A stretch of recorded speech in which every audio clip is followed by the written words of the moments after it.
What's up, everybody? We're going to be putting on the Harvard's Chrome driver's floorboards onto the Indian Challenger, and you'll see the factory floorboard here. Got it rotated up.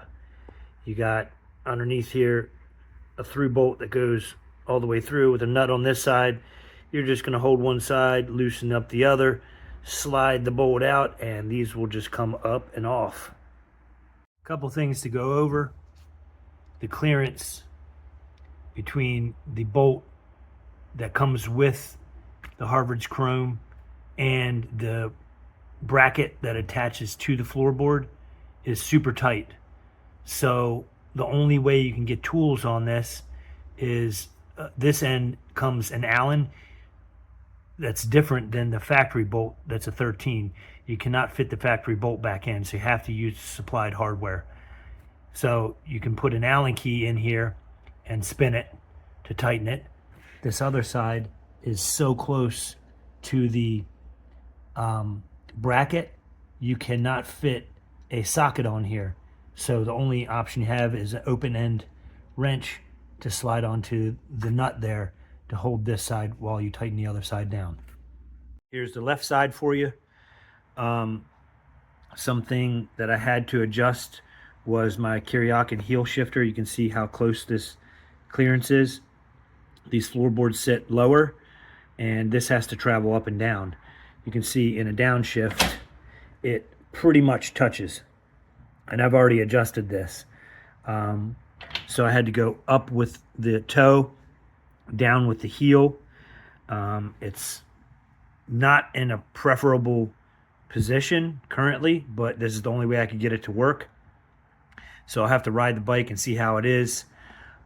Worst case scenario, I could either take off the heel shifter, or I can machine a section out of the bottom, chamfer this so that it gives the shifter some more clearance to move upwards, and then just touch up the paint black, and you probably won't even notice.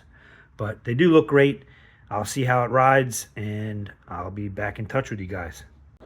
You can see that there's some machined lines in here.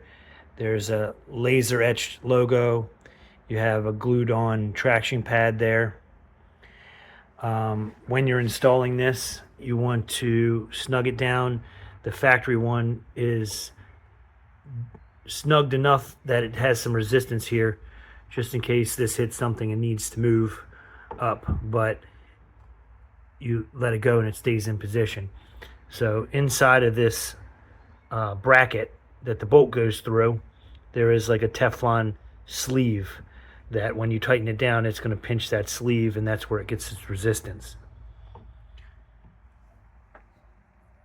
The only downfall I see to this is that the factory floorboards have this vibration isolator. So basically it floats on some rubber pieces here to allow this upper piece to absorb vibration. That is not present on the Harvard's Chrome floorboard, but man, it looks a lot better. We'll see how it rides. See y'all later.